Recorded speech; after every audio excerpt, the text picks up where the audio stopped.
Morning, it's day 9 of the Pamir stage. I've just left a small village behind me where I stayed with a family last night. It was amazing. I've been cycling for quite a while to look for somewhere to camp, but you keep having these defensive walls built up and these little phone boxes made of concrete with little letterboxes in for the soldiers to sit in to fire at the Afghan side. And there's a lot of talk about the drug runners and the military having firefights during the night and so on and so forth, and these were all in areas where the river was very, very thin. I mean, as you can see, it's not too far from the Afghan side there, but it was all in areas where you could quite easily cross, so I didn't fancy camping there. And I got into this village, and this really nice gentleman invites me into his home with his family. His name was Ali, and I stayed in their home on a mattress, on a blanket. They fed me, they called it shobu, terrible pronunciation, but it was a meat soup. It was amazing. And then I got up early, 5:30 as usual, to cycle, wrote them out a note. He woke up, thank God, because I wanted to thank him before I left.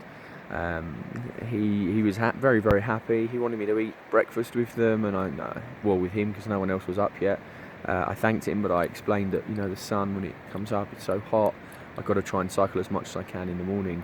It is really cold this morning, really, really, really cold, and I can really tell the change in temperature. And if it's cold here at like 2,000 something feet, I think 2,500, then it's going to be really cold when I get up onto the plateau, and I'm like 4,000 plus feet. So that's interesting. That's something to learn this morning. As you can see, I've got my jersey on, but I've also got my Craghoppers shirt on as well, because it's still a little bit chilly this morning.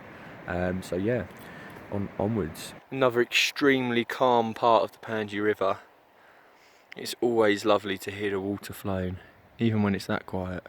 So peaceful. And look at that sun, the mist and the rays trying to come over the top of that range there. Mad. How crazy is the reflection in the water there? It's literally a mirror. That is absolutely stunning. Look at that. Wow. That's Afghanistan. As it goes around the corner here and goes eastward, the strip that Afghanistan has, I think at the smallest part, goes to about 20 kilometres wide, which is nothing. There it is with a better view. Как в сказке скрипнула дверь, вышла пьяна трона теперь. Я смотрю в унитаз хохоча, на-на-на-на-да-я моча, на-на-на-на-на-на-на-на-на-да-да-да-да-да-да-да. Миллион алых роз. Из окна видишь ты. То влюблен и всерьез. Для тебя свою жизнь превратил в цветы. All my troubles is so far away. This is literally his garden. There's the house. There's the river. So with my new pals, we're now going to have a look at the fish, to go fishing in his car. This will be interesting. Here we go. We just pushed his car to the top of a hill because it won't start, and then we had to run and jump in. How brilliant is this? And now we're rolling with no engine on. He hasn't got any petrol. I don't know how he's going to get back. Afghanistan, yeah, it's just over there. Crazy. We go find some fish. Look at that view. That's incredible. I don't know if you can see that in the distance there, but you've got two guys with a very, very long neck, and then you've got a couple of younger kids, and literally what they're doing is the younger kids go around the net and they run towards the net in the hope of pushing all of the fish, or forcing all of the fish to run away from them into the net.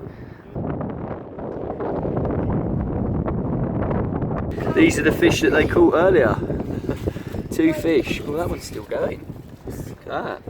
So we've seen the fish, and two of the boys turned out to be Mamret's sons, and I have absolutely no idea what we're doing now because we're sitting at the bottom of his drive and we're just hanging out. So yeah, what you didn't see earlier is I stopped in the village to ask if there was a tea house somewhere I could eat soon. One of the guys says that there's one in about 10 kilometres, and Mamret basically said, no, come with me, come to my house, walked me up to his house, and we had some kind of pasta soup, followed by like fried sliced potatoes with egg. Oh my god, it was incredible, it was so good. And they gave me the biggest portions every single time, and it was, yeah, I'm absolutely stuffed. And we had what they called Pamia national tea, which is actually cold tea, and it's made from grass, not tea leaves. It's meant to be good for asthma, your heart, and kidney stones. But you know what, it was actually really nice. It reminded me of like a spearmint taste. It didn't taste like tea at all, obviously, it's made from grass. But yeah, it's really, really interesting. 2:30 now, so really I should be going by 3. I've done 70 kilometres already today. 40 more takes me to Yamachun, where there's like a homestay somewhere I can sleep for the night on the bed, and there's also Yamachun Fall, which is directly behind it, and then behind the fall is the hot springs. So the plan is to stay in the homestay, get up early in the morning, go all the way up to the springs, bathe in the springs, and then come down, look at the fall, and then hit the road again. So that should be really exciting, so I'm looking forward to that. That was single-handedly the hardest thing I've ever done. The last 20 kilometres were sand and gravel. I just climbed 500 metres on a switchbacks in the dark and managed to find this place. I'm in Hakim's homestay.